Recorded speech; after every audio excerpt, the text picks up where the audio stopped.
Hi guys, कैसे हो आप लोग। उम्मीद है, आशा है कि अच्छे होंगे और सब घर पर ठीक ही होंगे। तो दोस्तों, कल क्लास में हमने आपको कंकाल तंत्र यानी कि स्केलेटल सिस्टम कराया था और पूरी तरह से उसके सभी प्रकार से आने वाले क्वेश्चन हमने आपको करा दिए थे। तो आज की क्लास में हम आपको नर्वस सिस्टम कराएंगे यानी तंत्रिका तंत्र कराएंगे, किस प्रकार तंत्रिका तंत्र से क्वेश्चन आते हैं और उसे कितने भागों में बांटा गया है, वो सब आज की वीडियो में कंप्लीटली कराएंगे। तो चलिए दोस्तों, स्टार्ट करते हैं। बताते हैं आपको जो हमारा नर्वस सिस्टम होता है उसे 3 भागों में बांटा गया है। एक होता है हमारा केंद्रीय तंत्रिका तंत्र, एक होता है हमारा परिधीय तंत्रिका तंत्र, एक होता है हमारा स्वायत्त तंत्रिका तंत्र। तो इन 3 भागों में बांटा गया है। किस तरीके से बांटा गया है ये हम आपको बताते हैं।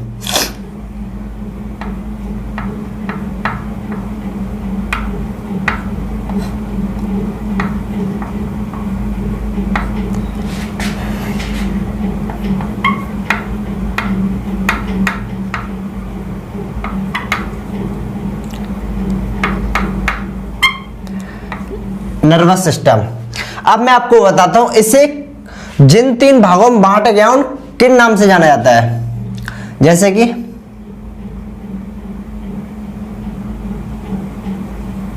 देखिए, एक होता है हमारा केंद्रीय तंत्रिका तंत्र, केंद्रीय तंत्रिका तंत्र। अच्छा, और एक होता हमारा परिधीय तंत्रिका तंत्र।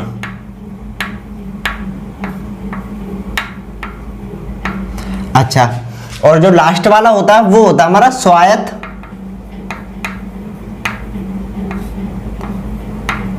तंत्रिका तंत्र। देखिए, इन 3 भागों में बांटा गया है। तो पहले मैं आपको बताता हूं जो कि हमारे जब सबसे ज्यादा क्वेश्चन आते हैं वो हमारे केंद्रीय तंत्रिका तंत्र से पूछे जाते हैं। और किस प्रकार पूछे जाते हैं पहले मैं आपको यह बताता हूं। जो केंद्रीय तंत्रिका तंत्र होता है उसके अंतर्गत क्या क्या आता है। तो इसके अंतर्गत आते हैं हमारे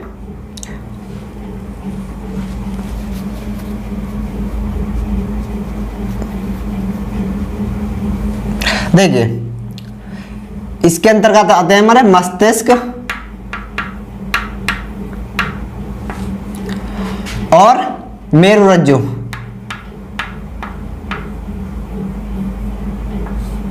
देखिए, तो आज की क्लास में हम आपको मस्तिष्क बताएंगे और मैं आपको बता देता हूं कि जो केंद्रीय यानी जो हमारा पूरा तंत्रिका तंत्र होता है उससे सबसे ज्यादा क्वेश्चन मस्तिष्क से ही पूछे जाते हैं। यानी एक तरह से मस्तिष्क ही है जिसमें जो सब कुछ है। तो आज हम मस्तिष्क कराते हैं आपको। मस्तिष्क पहले मैं आपको बता देता हूं, जो मस्तिष्क होता है उसे हम 3 भागों में बांटते हैं। जैसे कि इसे भी थोड़ा आपको लाइन करके बताएंगे, इससे कि आपको अच्छे से समझ में आ जाए। देखिए, एक होता है हमारा अग्र मस्तिष्क, अग्र मस्तिष्क। अग्र मस्तिष्क यानी कि जो मस्तिष्क मैंने आपको बताया था उसे 3 भागों में बांटा गया। एक जो आगे का होता है उसे बोलते हैं अग्र मस्तिष्क। फिर उसके बाद होता है हमारा मध्य मस्तिष्क, जो हमारा बीच का मस्तिष्क होता है उस तरीके से उसे बोलते हैं मध्य मस्तिष्क। एक होता है हमारा पश्च मस्तिष्क,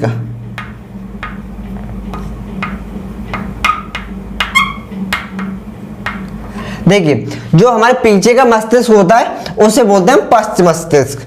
तो मैं आपको बता देता हूं, जो कि हमारा अग्र मस्तिष्क होता है यह पूरे मस्तिष्क का 2/3 भाग होता है, यानी कि 66% भाग होता है। अच्छा, अब बात करते हैं अग्र मस्तिष्क से।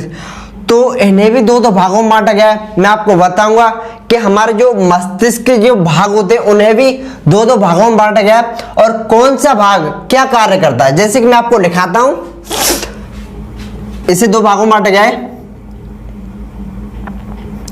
एक होता है हमारा सेरिब्रम,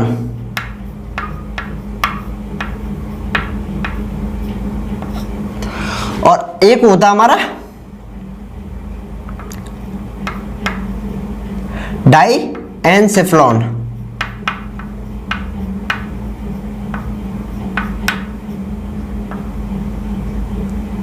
अच्छा, इस तरीके से।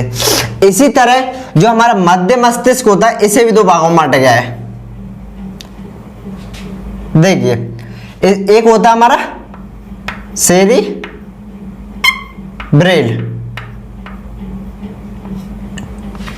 और एक होता है हमारा कार्पो, थोड़ा बड़ा नाम है, कार्पो रॉक्वी बीजेनियम।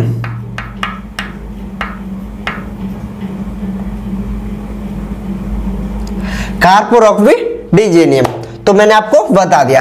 इसी तरह पश्च मस्तिष्क होता है, उसे भी दो भागों में बांटा गया है। इसे बांटा गया, एक होता हमारा सेरिबेलम,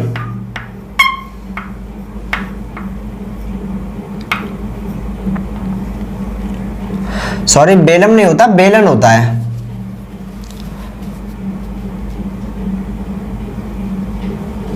सेरिबेलन। अच्छा, और एक होता हमारा मेडुला, मेडुला ऑब्लांगेटा। आज थोड़ी ज्यादा ही गलतियां हो रही हैं। ऑब्लांगेटा, मेडुला ऑब्लांगेटा, जैसे कि अब मैंने आपको लिखा दिया। देखिए, इस तरीके से इन जो हमारे तीनों भाग होते हैं उन्हें दो दो भागों में बांटा गया। मैं अब बताता हूं इनका कार्य क्या होता है। देखो, सेरिब्रम का कार्य क्या होता है, जो कि हमारा सबसे आगे का भाग होता है उसे बोलते हैं सेरिब्रम। जैसे कि इसका कार्य बता देता हूं मैं आपको। याददाश्त,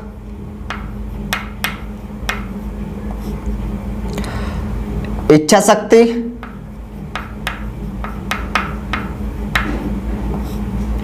चिंतन, बुद्धिमत्ता,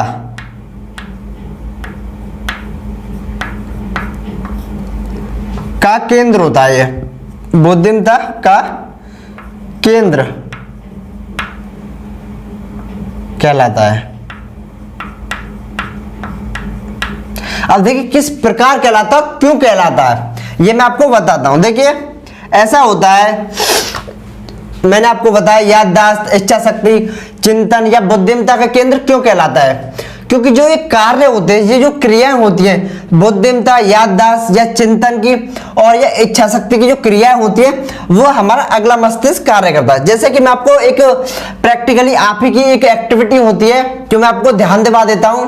कभी कभी क्या होता है, जैसे हम कुछ याद कर रहे होते हैं तो हमें वो याद नहीं हो रहा, तो किस प्रकार कहते हैं, अरे यार याद आ जा, इस तरीके से यहाँ पे थोड़ा सा फोर्स डाल के कहते नहीं कहते, अरे यार याद आ जा, इस तरीके से। या फिर अगर हमें टेंशन होती है तो यहाँ पे जोर करते हैं, यहाँ पे जो हमारा अगला मस्तिष्क होता है उसमें हम फोर्स डालते हैं। तो मैं आपको बता देता हूँ, वो प्रैक्टिकल नहीं, वो बिल्कुल सही बात है, क्योंकि जो हमारा याददाश्त और चिंतन और इच्छा शक्ति जो कार्य होती है, जो प्रक्रियाएं होती हैं, वो हमारा अगला मस्तिष्क कार्य करता है। अब थोड़ा बताते हैं डाईएन्सेफेलॉन पे। इसे दो भागों में बांटा गया है, जैसा कि मैं आपको लिखा देता हूं। एक होता है हमारा थैलेमस और एक होता है हाइपोथैलेमस।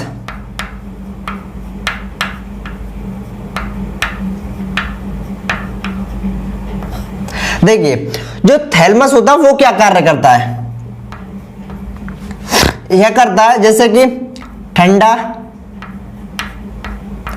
गर्म, ठंडा गर्म, और जैसे दर्द या आराम,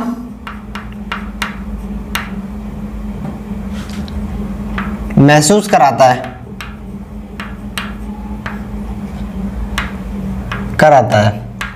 अब देखिए किस प्रकार महसूस कराता है। मैंने आपको एक चीज बताई थी, देखो जैसे हमारे शरीर होता है, उस पूरे शरीर में जैसे कि काफी तंत्रिकाएं होती है। जो हमारा तंत्रिका तंत्र होता है उन सभी तंत्रिकाओं पर कंट्रोल या एक तरह से बोल सकते हो नियमित करता है उन सबको। या फिर नियंत्रण कर सकता है, कैसे भी आप कह सकते हो। तो उन सभी तंत्रिकाओं को हमारा तंत्रिका तंत्र नियंत्रण करता है। तो क्या होता है, जो हार्मोन होते हैं, एंजाइम होते हैं, वो सभी हमारे दिमाग से कनेक्ट होते हैं, यानी हमारे तंत्रिका तंत्र से कनेक्ट होते हैं। जब भी हमें कहीं खुजली होती है तो हमारा जो ये मस्तिष्क होता है यही बताता है हमें कि भाई हमारे यहाँ पे खुजली हो रही है। अगर हमें कहीं पीड़ा होती है, कहीं दुख दर्द होता है, या फिर हमारे शरीर में कोई चुभता है, कुछ चोट लगती है, तो यही बताता है हमें, जो कि थैलमस होता है। वही हमें, अगर हमें, जैसा कि आपने देखा है, जैसे मैं इस हाथ में अगर कोई बर्फ लेता हूं, बर्फ का टुकड़ा लेता हूं या कोई गर्म चीज लेता हूं, तो हमें महसूस जो कराता है वो हमारा थैलमस होता है, जो कि हमारे अगले मस्तिष्क का भाग होता है। अब बताते हैं हाइपोथैलेमस। यह कराता है जैसे भूख, प्यास, ताप, खुशी, भूख, प्यास, ताप और खुशी और गुस्सा, इस तरीके की जो प्रक्रिया होती है, खुशी व गुस्सा,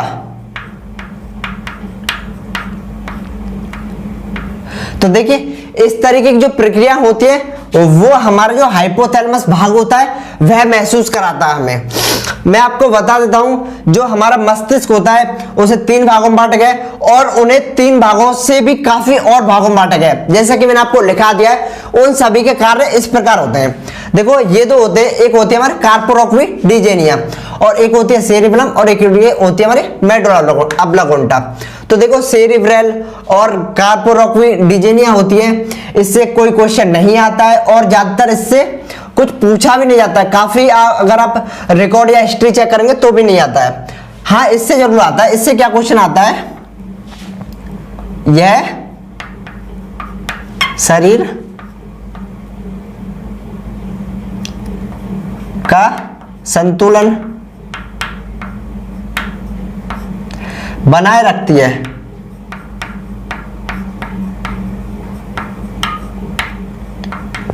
देखिए तो जो सेरिबेलम होता है वह शरीर का संतुलन बनाए रखता है हमारे शरीर का, इससे बस यही क्वेश्चन आता है। अब आते हैं मेडुला ऑब्लांगेटा को, तो मैं आपको बता देता हूं, जो मेडुला ऑब्लांगेटा होता है इसे छोटा दिमाग के नाम से जाना जाता है, छोटा दिमाग के नाम से जाना जाता है। अब मैं आपको बताता हूं जो मेडुला ऑब्लांगेटा होता है वो क्या कार्य करता है। वो दरअसल जो हमारी अनैच्छिक क्रिया होती है उन पर नियंत्रण करता है। जैसे कि अनैच्छिक क्रियाएं क्या होती है, जिन पे हम अपनी इच्छा न दर्शा सके, जिन पे हमारा बस नहीं चलता हो, जिसमें हमारा जोर नहीं चलता, उन्हें बोलते हैं अनैच्छिक क्रियाएं। जैसे कि हमारा छींकना होता है, सांस लेना होता है, खांसना होता है और हमारे जो शरीर की धड़कन होती है, ये सभी अनैच्छिक क्रियाएं जिन पे कि हम अपना कंट्रोल चाह कर भी नहीं कर सकते। तो देखिए जैसे सांस लेना,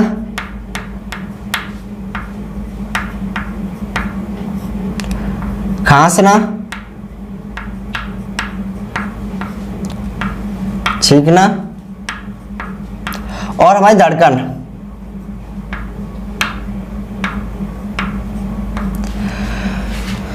ये सभी क्या होते हैं, अनैच्छिक क्रियाएं। अनैच्छिक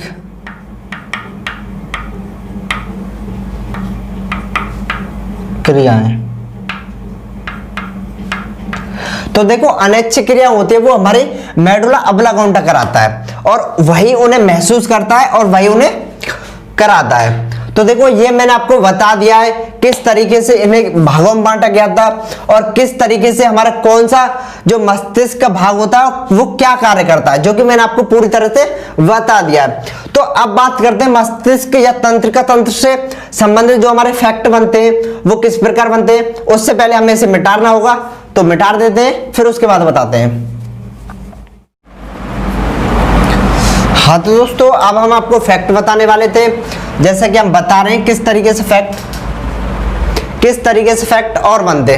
जैसा कि देखिए इस तरीके से, जैसे कि मस्तिष्क का वजन कितना होता है, मस्तिष्क सबसे छोटी इकाई क्या होती है और मस्तिष्क से अध्ययन को क्या कहते हैं और तंत्रिका तंत्र बनाने का कार्य कौन करता है और मस्तिष्क की जो परतें होती हैं उनसे किस प्रकार क्वेश्चन बनते हैं, ये सभी। तो देखिए आप फैक्ट बता दूं मैं आपको। हालांकि जो मस्तिष्क का भाग होते हैं वो तो मैंने आपको सभी कंप्लीटली बता दिए अच्छे से, खूब बढ़िया तरह से। तो अब देखिए,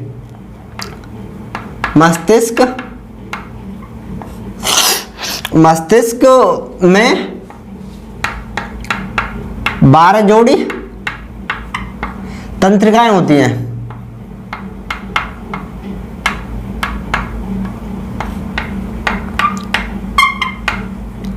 मस्तिष्क में 12 जोड़ी तंत्रिकाएं होती है। अब मैं आपको बताता हूं जो मस्तिष्क की जो इकाई होती है उससे क्या कहते हैं। मस्तिष्क की इकाई, तो देखिए मस्तिष्क की जो इकाई होती है उसे बोलते हैं न्यूरॉन। अब बात करते हैं मस्तिष्क के अध्ययन की।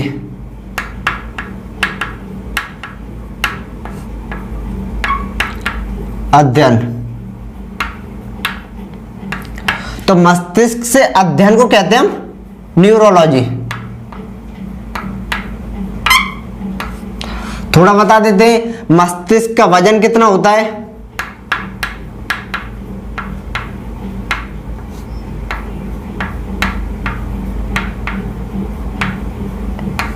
तो वजन होता है इसका 1400 ग्राम। अच्छा, ये हमने आपको बता दिया। अब थोड़ा बता देते हैं, एक परत होती है मस्तिष्क में, हालांकि 2-3 परतें होती है, लेकिन एक परत के बारे में आपको बहुत अच्छे से बताऊंगा। जो एक परत होती है जिसे मस्तिष्क का सुरक्षा कवच कहते हैं।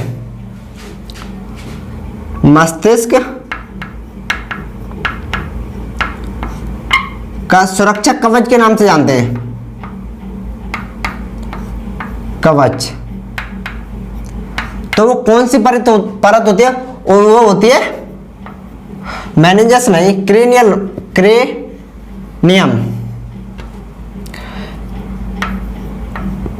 क्रेनियम। हालांकि मेनिंजस भी एक परत होती है, उस परत को किस नाम से जानते हैं? मस्तिष्क को चारों ओर से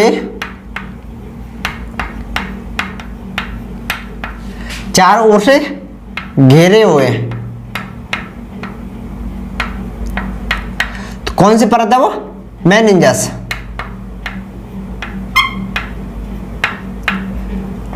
अब बात करते हैं मस्तिष्क में होने वाले रोग की। मस्तिष्क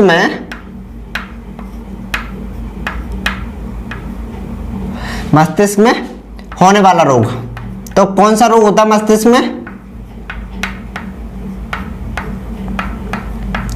तो मस्तिष्क में एक रोग होता है जिसे बोलते हैं मेनिंजाइटिस।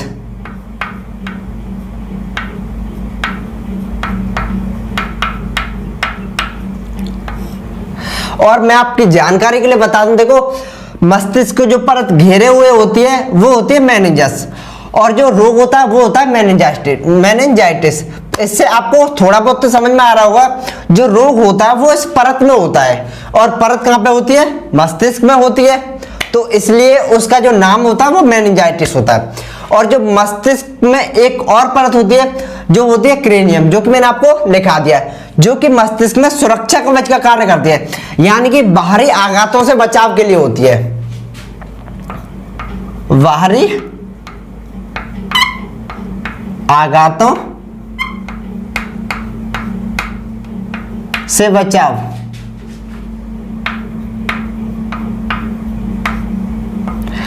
जो बाहरी आघातों से बचाव के लिए होती है।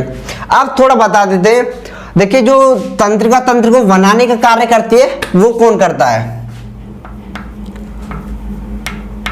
तंत्रिका तंत्र को बनाने का कार्य एक हार्मोन होता है जो होता है थायरॉक्सिन।